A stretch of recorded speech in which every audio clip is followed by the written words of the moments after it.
Back to the Ozone Football Podcast. Rob Ogden and Tony Gerdeman here. We're going to recap last Saturday's game against California and look forward to this weekend's epic clash against Florida A&M. How you doing, Tony? Have you recovered from the football coma you put yourself in on Saturday? Yeah, I still need another nap or two, but I think I'll manage by the time Saturday rolls around. Sounds good. Buckeyes go on the road for the first time last week and defeat Cal 52-34. It was a road game. It didn't feel like it, though, with all the Ohio State fans there. It was like 50% Ohio State fans. It was kind of crazy. Yeah, they travel well. That's why whenever Ohio State goes to Indiana's athletic department takes their overhead shot so they can have a full stadium of red fans. So That's smart. It's always a good ticket when Ohio State's on the schedule. Yeah, I think the players and coaches were both impressed with how many Ohio State fans there. At one point, it was OHIO going around the stadium.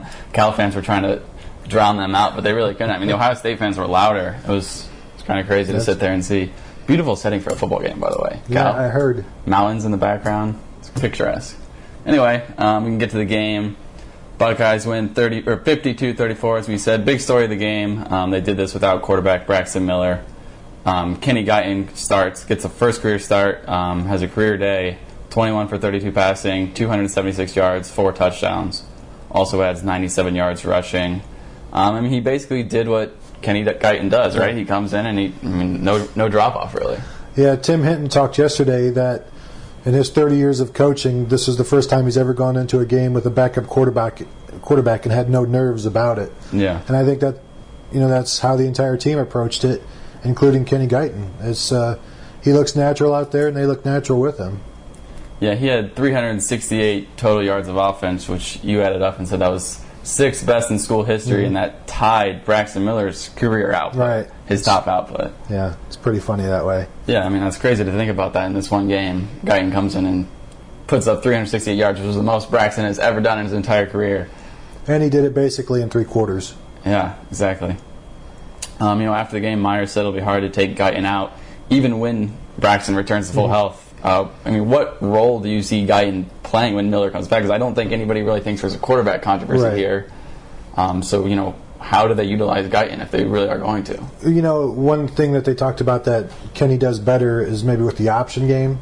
Yeah. So, you could do some of that. But when you bring him in for that, then people are going to look for it, which sort of, makes it not as effective. But, he's still plenty good at throwing the ball. Meyer said yesterday they just have to... if he's one of the best 11, they owe it to him. It's an obligation that they have to get him on the field. And even with Braxton Miller at 100% health, it sounds like they still want Kenny out there, maybe a series or 3 during the first 3 quarters when games matter. So you think his role does change? He's not just Kenny Guyton the backup anymore? No, he's he's like the Dontre Wilson of quarterbacks, perhaps. You've got to get him a certain amount of snaps. So is this a 2-quarterback system? Would you call it that? I think it's a 1-quarterback system with 2 quarterbacks. There's a lot of weapons, and Kenny Guyton's just one more. Yeah. Any chance we see Guyton under center? Miller maybe lined up in the backfield or anything like that? Well, they talked about trying to figure out how to put 2 quarterbacks on there, but they talked about that last year. I think it's fun to talk about, but I don't know that they'll ever implement it just because they don't need to. Yeah. One is enough. You can draw it up, but implementing it is a different thing. Yeah, Meyer does have some experience utilizing 2 quarterbacks. He did at Florida in 2006. He did it in Bowling Green when he first started there as well. Buckeye fans, I'm sure, remember that all too well with Tim Tebow and Chris Leak. Corey Lindsley and Philly Brown both said after the game that they thought a 2-quarterback system would work. If you have 2 guys that good, why would it not work? I don't know. I've never been a fan of the 2-quarterback system. I kind of agree with what you said. I don't really feel like it's going in that direction. I still foresee Miller getting, I don't know. Yeah, I think the interesting part would be if Kenny Guyton continues to play this well and there's a close game and they're down, by a score in the 4th quarter, who gets that final drive? Wow. That would be... Tell me now, who gets that final drive? I don't see any way they can take out Miller. Do you? No, I don't. But I think what if, let's say, that worst comes to worst, Miller is put in that situation and he loses. Next week, same situation. Yeah, they're going to be calling for Guyton. Fans are going to be calling for Guyton. I don't know if the coaches think that same way, though. I don't know. I don't see that happening, but I don't know. I didn't see this ever being a conversation topic in the first place. Well, and the players talked yesterday that there's no controversy. Right. There are no factions, and Kenny Guyton and Braxton Miller get along perfectly, and they help each other out, and but I don't like people who want to manufacture controversy, but it'll be interesting if certain things fall the way they could. Definitely. What happens? I mean, Guyton was asked after the game straight up, "Is this a quarterback controversy?" And he said, "Of course." What Kenny Guyton said, he said, "No, not at all. Like just trying to do my job when my number's called," which is the Kenny Guyton answer. But I don't know. We'll see. I mean, there's got to be part of him that Kenny Guyton wants to be the starter. I'm sure. He doesn't. He's not happy with being the backup. So and you think there have been quarterback controversies here over the years with that created factions with Terrell Pryor and Todd Beckman and Troy Smith and Justin Zwick. So, when players get asked about it, it's because reporters around here have seen it before. So it's strange that you have these two quarterbacks who are so good, but they're both perfectly fine with the situation. Yeah, it is odd. Meyer called Miller probable for the Florida A&M game on Saturday. He said that yesterday. We both expected Miller to play against Cal. Right. We were both wrong. Do you think he plays Saturday? Well, when Meyer was asked yesterday, would Braxton Miller miss a second game, and he just almost dismissed it immediately. That's preposterous. He's going to play. So, just based on his attitude, on Meyer's attitude, I have to assume that Miller's going to play one way or another, and I don't expect it to be much. But with that being said, though, that's what he sounded like when he was asked about it last Tuesday or Tuesday or Wednesday, whenever it was last week, and it sounded like he was going to play then. So that's why we said we thought he was going to play, but then doesn't end up playing. One guy we do expect to play first time this season is running back Carlos Hyde. He'll return from the 3-game suspension. Meyer said yesterday that he's back on track to play. Basically, he's done everything he needs to do to get himself back out there. Yeah, that's. They said he's been working hard. Christian Bryant last week called him the best scout team running back in the nation, and he prepared them well for Brendan Bigelow last week. So he's doing everything that's been asked of him. We talk about you have to do the special teams before you get on the on the offense or defense. So we'll see if he's out there for the opening kick or whatever on Saturday. Yeah, it'll be really interesting to see how his return affects the offense, how the carries are divvied up. Without Hyde, Jordan Hall has another career day against Cal, going for 170 yards, 3 touchdowns on 30 carries, which I don't think there's any way that Hall gets 30 carries if Braxton's in the game, so that obviously has something to do with that. But still, you got to think that his carries are going to go down with Hyde coming back. Yeah, definitely.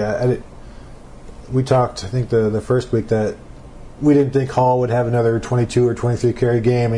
Two weeks later, there it is. But I think this is undoubtedly the end of that happening because they're just now with Hyde, who you have to get the ball. He carried the team last year, and now they're a better offense, this year than they were last year. And you bring Hyde in, it becomes even better.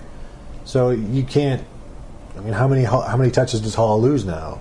And then where did Dontre Wilson's touches go? So you've got a domino effect, but Hyde has to have the ball.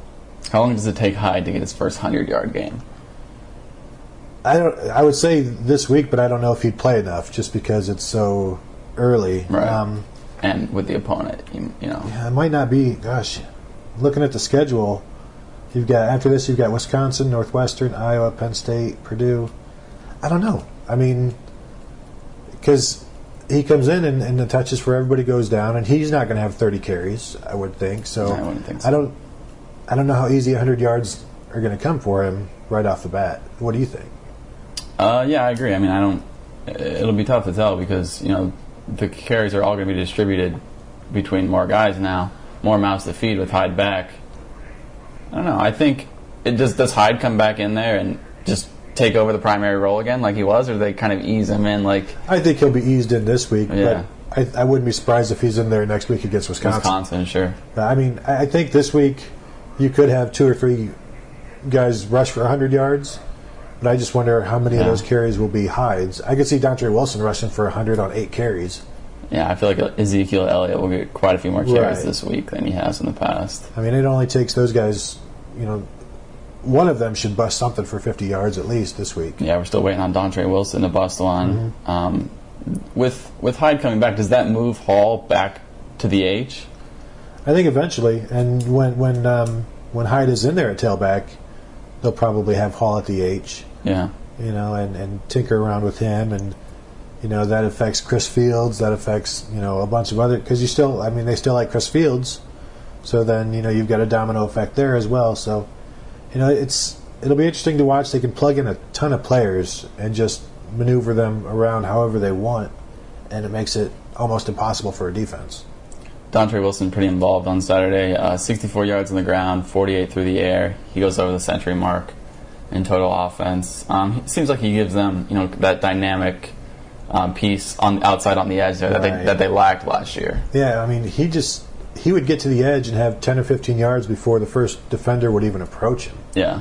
And it's a different thing when you've got him out there, because teams have to focus on him and they still can't get to him. Yeah, and that's one of the things that Meyer said after the game. Like, our only player who could create that kind of electricity on offense was Miller. Yeah, and he says now we've got a bunch of guys, and even guys that were here last year, not just Wilson, but guys, Philly Brown and Hall, guys that he thinks, didn't quite perform to what they could at last year, are now doing that this season. Like, everybody's better, everybody makes everybody better, and then you throw this little guy in there, and he's a freak. It's really just, it makes things so much tougher to defend with Wilson in there having to cover the edge like that.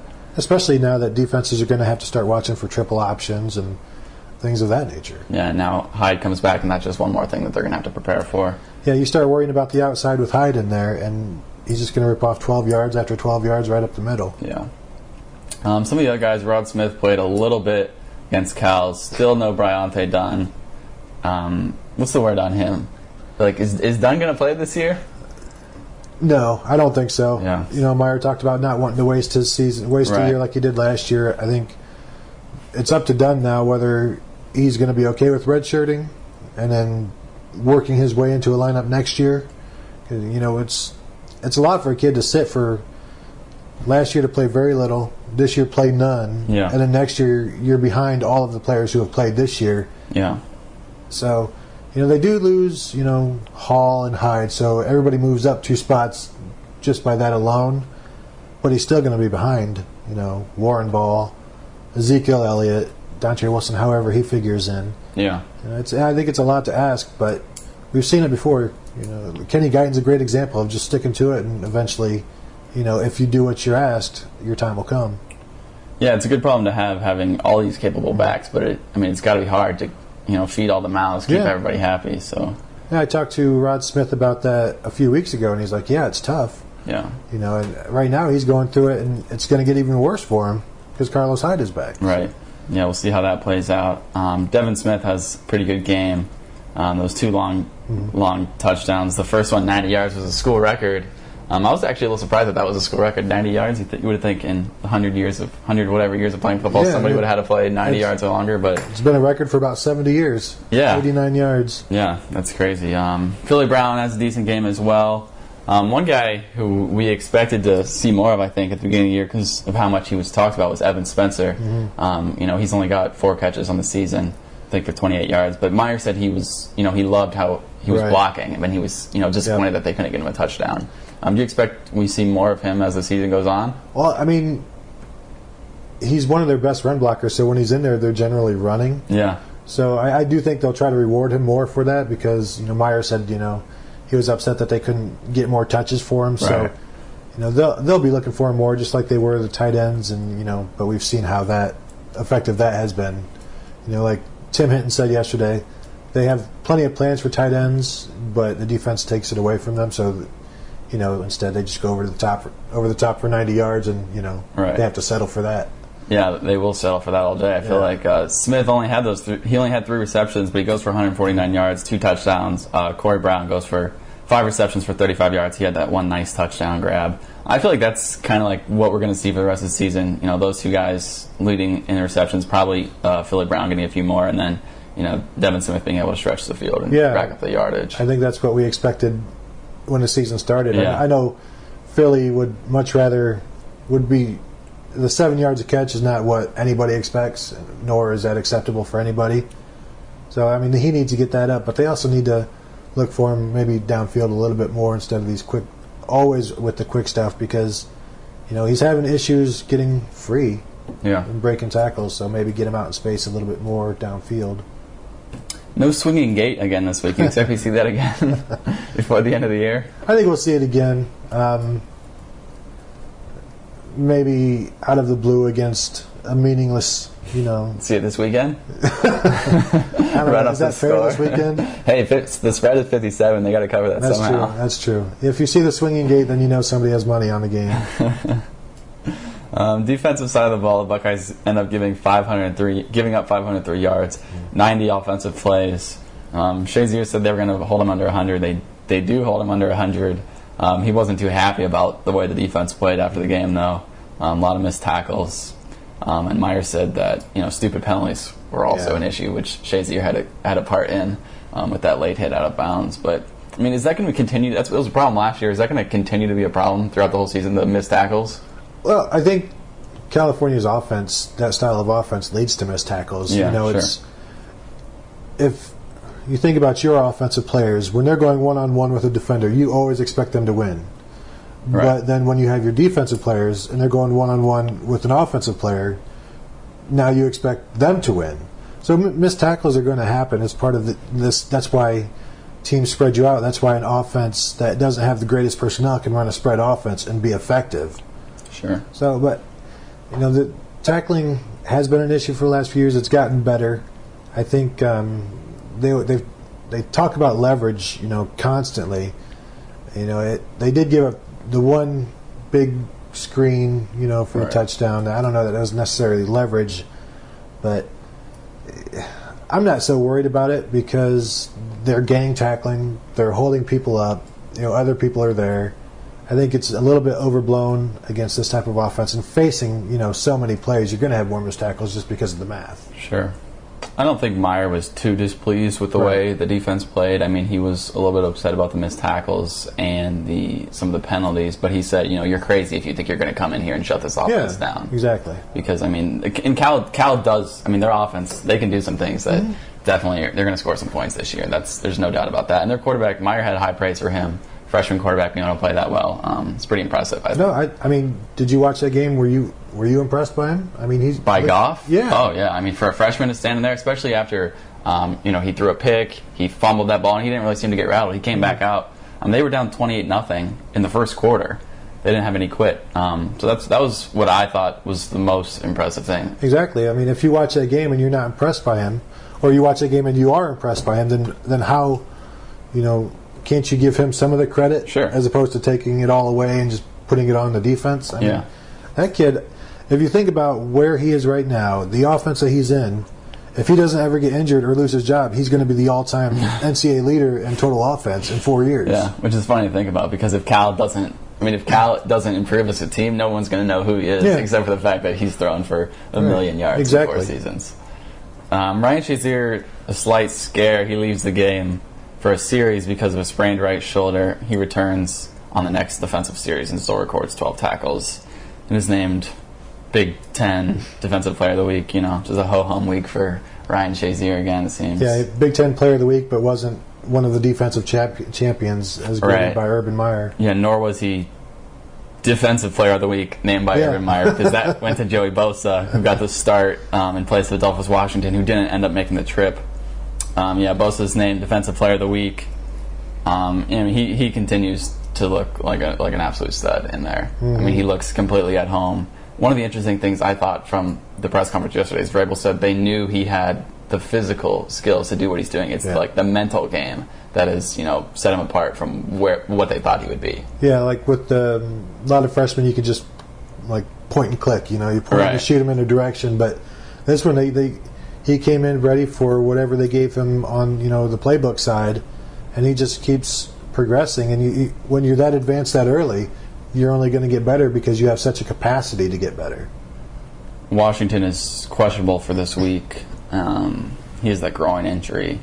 Not sure if he'll play this weekend, but Vrabel said that he didn't see that being lingering with him. Right. Yeah, they compared it to the Michael Bennett injury last year, and he's dismissed that quickly, and it didn't seem to be too much of a worry for them. What's Bosa's role going forward, even if Washington gets healthy? Because I think that's a huge part of the, could be a huge part of the defense, because we didn't know what the depth would be at the defensive line because there was so little experience. Now you got a guy like Bosa that you can plug in on the end when needed. You got Spence and Washington, but you got somebody like Bosa behind that. I think that's huge. Yeah, and then you can, like maybe against Wisconsin, we see both Bosa and Washington in there, and you've got maybe you roam Noah Spence around. You've got a 5-man line with those guys, or they're both big enough. Joey Bosa slides down to tackle on passing downs, and so I mean they're both big, they're versatile, and it just makes the defensive line able to do more things. I don't know how often they'll be together, but it's hard to take either one of those guys off the field. And right now Bosa is performing better than Washington, so Washington might have to make up some ground. Yeah, hard to say anything about the linebackers. I mean, other than Shazier. Yeah. I mean, they played in the dime most of the game. It was single linebacker sets throughout most of the game. Yeah, Christian Bryant or Ryan Shazier said they even had some 7 defensive back looks. Yeah. When Shazier goes out, I think actually, I'm not sure about this. Perry, Trey Johnson, and Curtis Grant, did they all get in on that series when Shazier was out? I don't know, because I saw Trey Johnson in there, and then I looked up and it was Perry. So I'm not sure. I think they all 3 got in there, though. Well, that's what, before the show, maybe research that next time. Yeah, I should have done that. It just pops into my head, though. No Mike Mitchell, though, again. Also no Jalen Marshall. If they don't play this Saturday, it seems like a red shirt is probably inevitable, right? Yeah, I think this is the point of no return for any of the freshmen, and I think they'll know it.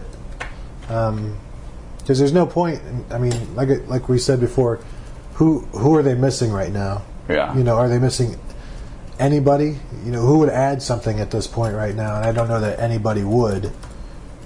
And who's to say you would even get what you're missing from the players that you try to plug in? So I just looked this up real quickly, and I was right. Perry, Grant, and Johnson all got in on that series when Shazier was out. So there you go. Doing my research. Good job.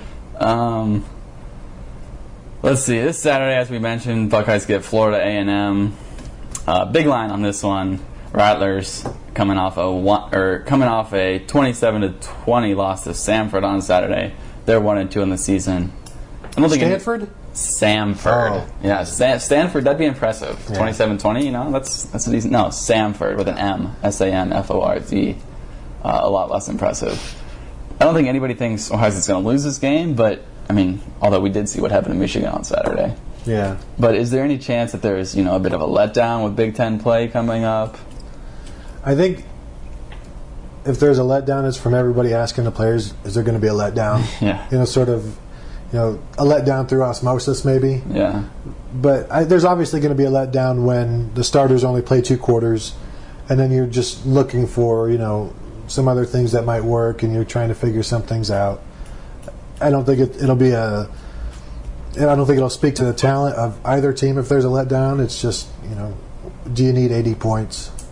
Yeah, I mean, I don't think this is really a game that anybody, they don't want to play in this game, I don't think, like the Ohio State players. Christian Bryant said, he'd rather be playing a different opponent. Right, which, I mean, you can't blame him. I don't think anybody really wants to watch this game. No, just kidding there. But, it'll be interesting to watch just because we might get to see a lot of some of the younger guys that we haven't seen. Right, James Clark. Sure. You look at his highlights and you want to see more of that kid. Right. So, there'll be a chance, and, your guy, Cardale Jones. Exactly. I feel like we'll see the third-string quarterback probably for the first time this week, you would think. You would hope he would get an entire quarter. If he doesn't, it's just by choice. You would hope. And I guess we'll find out this week who the third-string quarterback is, if it is still Cardale. Yeah. Or if JT Barrett has made enough of a push, which I think Buckeye fans would hope that he hasn't. Yeah, because they want him to redshirt. Exactly. No, I'm excited for this game. I did did some film study on the band. They've got some good drummers. Yeah. Is that an all brass band, or they got the winds in there? You can't. I need to do more research on that. The Windwoods, they're kind of lacking there. They don't necessarily have that, but the percussion is good. The brass, I've seen better, but for a small school, they're pretty important. The sad thing is, Gene Smith scheduled this game because of the band. Right. The band's not going to be here. I did all my research on the band. Yeah. And it's unfortunate, That is but unfortunate. Are they going to redshirt that snare drummer? boy, they should, because playing him at this point would be a complete waste. He's got a good future. There's a good guy in front of him right now, so there's really no point in playing him. But if that first snare drummer goes down with like elbow tendonitis or something, drummer's elbow, then you got to plug him in, because you can't go in without a good snare drummer. That is true. Another guy that I actually want to see, Corey Smith, the JUCO receiver. We haven't seen much of him. I think he's a guy that he could do something if given a chance. So we'll see if he gets to play at all. We know this will be a fun game for the defense. Florida A&M averaging like 228 yards of offense per game, which is 109th in the nation. So we'll see. Could be a lot of young. It's 109th in the FCS nation, so this is that's an like FCS a separate number. Nation. It's like Canada. It's if they get past the 50, from the 20, it better be against the second and third defense. Yeah, you would think. Anything Although else? I will warn you, I did pick up Ohio State's defense, and I'm starting them this week on my fantasy team. Bad news, Buckeye fans. Bad news. Watch out for apology that upset. in advance. Upset City. Anything else we want to go over in this game? You got the notes in front of you. Anything notable? You know what? The notes here are about 6 words on Florida A&M, because that's about all of the research that anybody did. It is what it is. It's a payday for Florida A&M, and maybe they'll show us, maybe they'll do a halftime show of the Florida A&M band via satellite. That'd be cool. Maybe they'll be back home and catch them that way. That would be fun. People have been asking us to preview the Big Ten. We'll do that next week with Big Ten play coming up. There'll be a lot to talk about after the weekend. We can talk about Michigan if you want. We can talk about Michigan. What do you think about Michigan? I'm sure you want to talk about Michigan. It was a sad affair. I mean, offensively, they couldn't push Akron around. I mean, who can't push Akron around? That's a really good question. And then defensively, Michigan's got a soft middle. And I watch them, and I just see all the different ways that they're going to have issues with Ohio State, because they can't match up with Ohio State's running game if they're putting in the defensive backs to account for the receivers. Yeah, I mean, how many turnovers did Michigan have in that game? Devin Gardner had 4 on his own, so I think it might have just been 4. But yeah, he had a fumble and 3 interceptions, and none of them were good. Not that there's such a thing as a good turnover, but they were all bad. Yeah, I don't want to get into the Big Ten too much this week, but man, what a bad weekend it was. The Big Ten, just when everybody's starting to think, hey, maybe this conference is a little more respectable than we thought, they go out there, they got the chance to prove it against other conferences, lay a ginormous egg. Well, we should count the Wisconsin game as a possible win, but... Put your knee on the ground, though, right? Come on. I mean, he gave himself up, but just take a knee. How hard is it? Well, he did, though. I mean... There's video now. There's screenshots of him. Did they say his knee hit the ground? Mm-hmm. No. But, okay. Well, this is all assuming they still make the field goal. Make the field goal, which is... Well, what about Nebraska? Man, they're up... What are they up? 21-3? They give up 38 straight points? 38 straight points. And, jeez. UCLA is good, but they didn't look nearly as good as they did last year. And they look slower this year. Brett Hundley looks slower. But I guess nobody looks that slow against Nebraska's defense. And it was... as bad as Michigan was, and you look around at the rest of the Legends division, it might be a race between, can anybody stop Northwestern at this point? That's really what it's looking like at this point. And I don't know. I mean, even we thought the Michigan win over Notre Dame was, a pretty good win. Notre Dame goes to Purdue, only wins by a touchdown. Yeah. This is the same Purdue team that lost to Cincinnati 42-7 in the first week. So I don't think Notre Dame's that good either. And the same Cincinnati team that got blown out against Illinois. So maybe Illinois is the true power in the Big Ten. Maybe they need to, transfer over to the Legend division. Yeah, we'll talk about that all more next week. Anything else we want to add today before we wrap this up? No, I'm good. Just looking forward to this Buckeye offense against the Rattler defense, and see. No, I'm not. All right, that's all for today. Until then, everybody, we'll talk to you next week. Peace out. Have a good one.